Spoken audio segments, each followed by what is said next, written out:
Hello, I'm Dale Beugin. I'm the Vice President of Research and Analysis at the Canadian Institute for Climate Choices.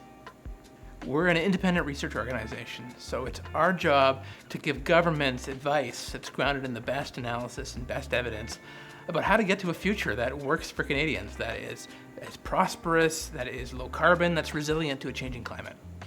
I think increasingly Canada, like the rest of the world, is realizing that climate change is a challenge that we just can't ignore. It brings opportunities, yes, it brings risks, absolutely.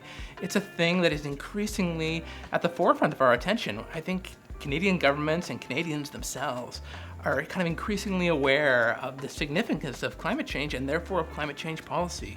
And to succeed, to really get through these challenges and seize those opportunities, we need good advice, and we need advice that's grounded in evidence and analysis, and that's what we bring.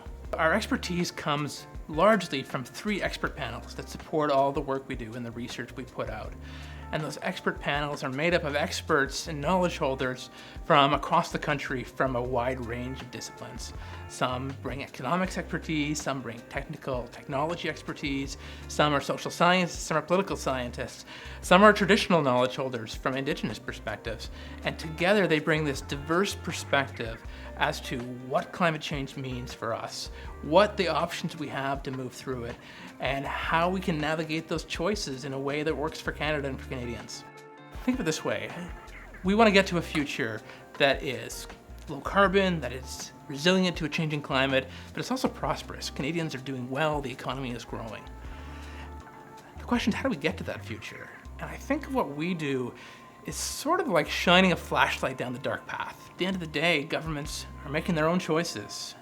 All we can do is give them advice that is grounded in the best evidence and the best analysis, and that is practical. It's up for them to choose to walk down those paths. We are trying to kind of look ahead and provide the foresight as to what Canada might encounter, what challenges, what opportunities, as it starts to try to realize that future. For example, we are looking at the economic costs of a changing climate. What do the physical impacts of climate change mean for the economy, mean for the people of Canada? So we're looking at the economic risks in terms of how climate change will affect health, how it will change disease and the welfare of Canadians.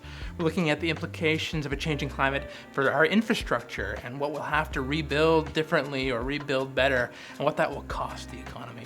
Here's the thing, climate change and climate change policy here and internationally, it's not only coming, it's already here. And it touches absolutely everything. How we make food, how we produce goods and services in the economy, how we get to work, how we do everything is affected by a changing climate, but also contributes to a changing climate because we currently do it in a way that produces greenhouse gas emissions. The only way out of this mess also touches everything. We need solutions that are going to make sure Canadians are still prospering, that Canadians are still well off and still living the lives they want to live. And we can. There is a way out of this if we choose the right policies, if we make the right choices as a country to try to navigate those complicated paths through climate change.